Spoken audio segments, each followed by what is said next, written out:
Alam nating lahat na ang karagatan ay isa sa mga likas na yaman.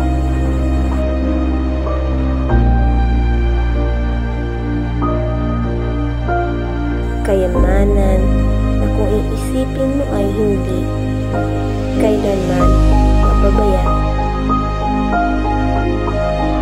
ang mga taong umaasa sa binibigay nitong pag-asa para sa taong bayan.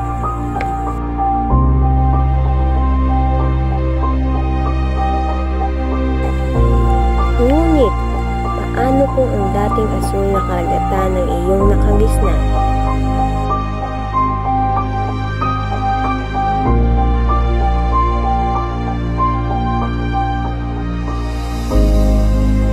Ay biglang nabalot ng madilim na trahedya hindi mo inaasahan.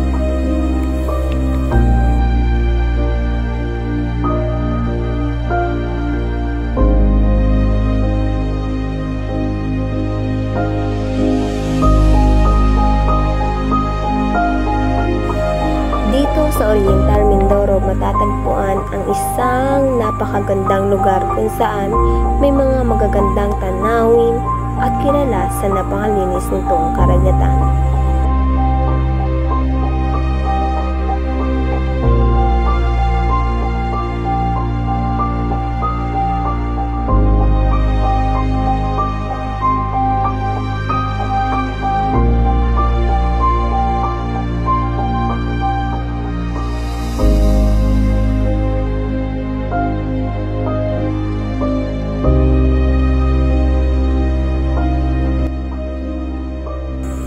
Bagkus, noong taong 2023, Pebrero 28.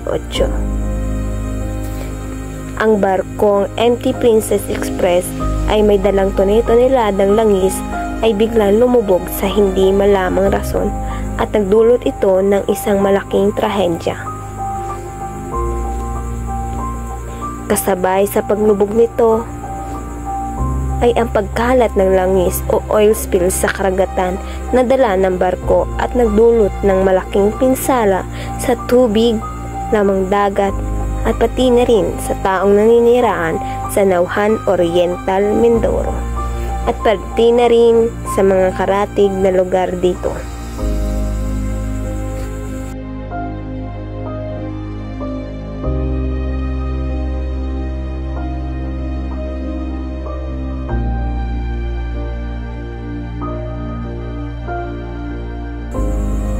Isa sa mga lugar na naapektuhan ay ang Barangay Santa Cruz na kung saan kami nagtungo at dito namin natagpuan ang Papasing Beach Resort na isa na rin sa mga naapektuhan nitong nakaraang oil spill. Ang Papasing Resort ay pinagmamay-arian ni Ginoong Rosemi Papasing.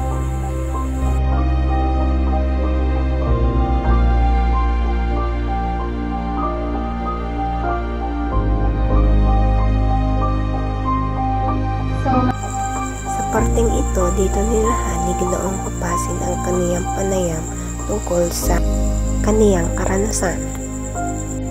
Kasama ang aming isang representative. So, magandang umaga po. Ano pong pangalan po? Si Papasing. So, yung pong gagawin po namin ngayong mga katanungan or interview po is about po siya sa documentary namin sa school. So, ang una po namin tanong is, sa mga nagdaang taon po, ano po yung mga crisis na naranasan po ng inyong beach? Ito po inyong establishment. Wala ba akong pagkalaman na tungkol mga crisis na kami? Wala. Dahil dito sa alam, matahimik.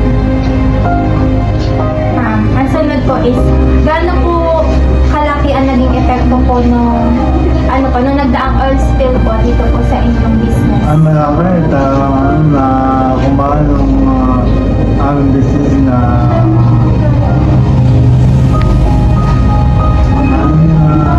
tumigil dahil walang mga guys na pupunta dahil ba walang mga limon.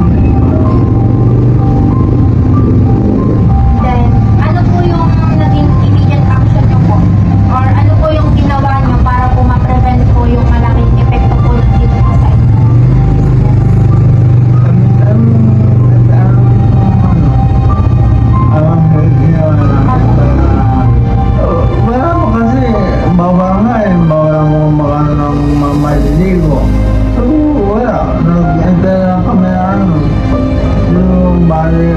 ano kami sa barangay, yung tulong nila. Kasi walang gas na papasok. So, yung mga bendisan, totally, lang. Walang nangyari.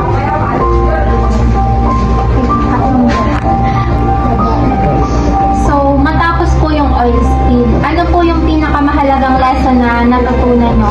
Na hindi lang po as a businessman, as bilang isang individual po dito po sa inyong community.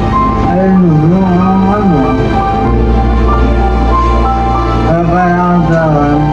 maging handa dahil hindi mo kasi expect na tatawag mga kamitan.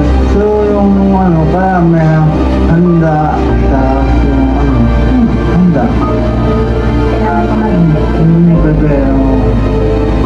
Ang last question po is, kung bibigyan po kayo ng pagkakataong magbigay ng payo sa ibang beach resort owner na kasalukuyan po nakakaranas ng crisis, ano po yung inyong sasabihin sa kanila?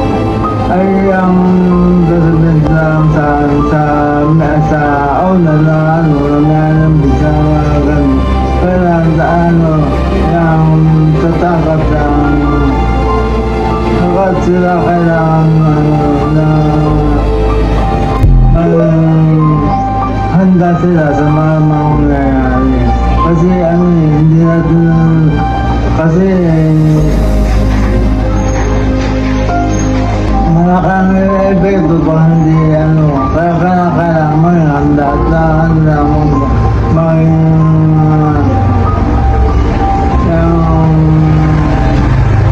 prepared ang na mga dahil po ng mga kamilan.